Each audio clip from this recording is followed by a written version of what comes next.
Paul O'Sullivan's name and his alleged involvement in the South African Police Service has come up a few times. MPs have always been keen to have him on the witness list, but till now O'Sullivan has made it clear he will not appear in person, citing a range of reasons including security concerns. CASAC Executive Director Lawson Naidoo says MPs have to be practical about how they move forward.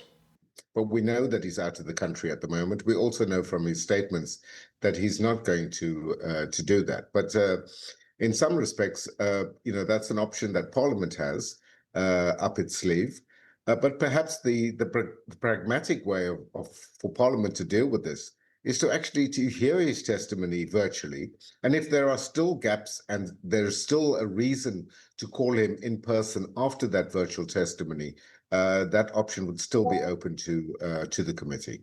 Naidoo says the committee is not functioning as it should because of political interests. He raises concern that the committee is acting in a partisan manner.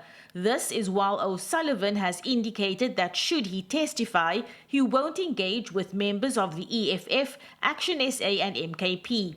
We're seeing very different lines of questioning from the different political parties, who clearly have vested political interests in pursuing some witnesses and not others. So it's quite clear that the committee, this is very much political grandstanding by members of the committee.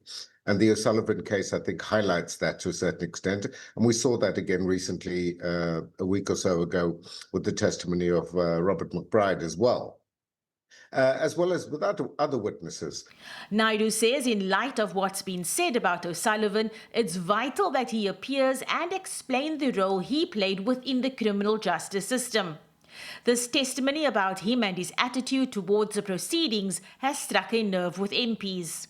But on the issue of Paul O'Sullivan, I thought the committee had taken a very clear decision that says that in the event that we get to the day where we need to finalize, and Mr. O'Sullivan, having been subpoenaed, has not yet appeared before the committee, then the committee would then still be able to supplement their report when he eventually comes before the committee. I just don't want us to create impressions that there are people who are more vested in having Paul O'Sullivan than others. As on the issue of Paul O'Sullivan, yes, we are more vested on it. Want Paul O'Sullivan to come and present himself here in the committee, and if it doesn't come, he must be subpoenaed. I think the legal team is working on those matters and will accordingly give a report to the committee. The Constitution states that even as a normal citizen, O'Sullivan would be obliged to appear before the committee if subpoenaed. Naidoo says if he continues to refuse, should he ever return to South Africa, he would have to deal with the criminal fallout of this. O'Sullivan says he left South Africa on a pre-planned business trip to Cyprus, Ireland, the UK and France, and insists he will not be in the country until the end of February. MPs will continue to discuss the matter during the next housekeeping meeting. Abra Bobia, SABC News, Parliament.